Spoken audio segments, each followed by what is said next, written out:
নমস্কার, সবাই কেমন আছো? সকাল থেকে কোনো ব্লগিং ভিডিও দেওয়া হয়নি। তার কারণটা হলো আজকে শনিবার। আমি সকাল থেকে একদম সময় পাইনি কোনো ভিডিও দেওয়ার। সেই যে দুপুর 12টায় ঠাকুর ঘরে ঢুকেছি আর এখন সন্ধ্যা 6টা বেজে গেল সবকিছু মিটতে। তবে যেহেতু আজ শনিবার, তবে ভক্তদের চাপও একটু বেশি ছিল। যেহেতু কদিন ধরে আমাদের এখানে শীতটা খুব ভালোই পড়ে গেছে, তাই আজ থেকে মায়েদের গায়ে আবার শীতের চাদর দেয়া শুরু করলাম। তেমন কিছু না, তবে আমরা মায়ের আত্মজ্ঞানের সেবা করে থাকি তো, তাই যেহেতু মনে হয় এই শীতকালে আমাদেরও শীত পায়, তাহলে মায়েদেরও না কতই শীত পাচ্ছে।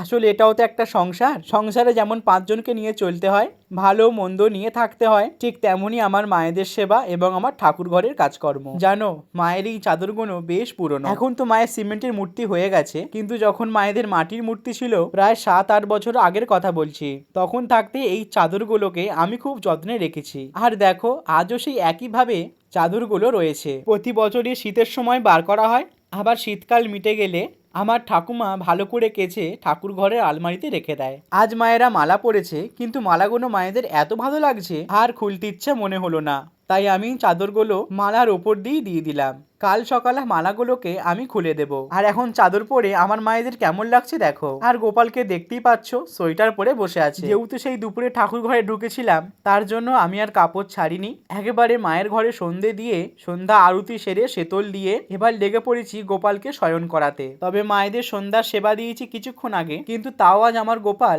অনেক তাড়াতাড়ি শুয়ে পড়ছে। যাই হোক, সব দিন তো সমান যায় না। আমি গোপালকে আমার মতন করে সেবা করি, আর আমি বিশ্বাস করি গোপালও আমার সেবা গ্রহণ করেন। চলো আজ তাহলে আসি, দেখা হচ্ছে আবারও নতুন কোন একটি ভিডিওতে।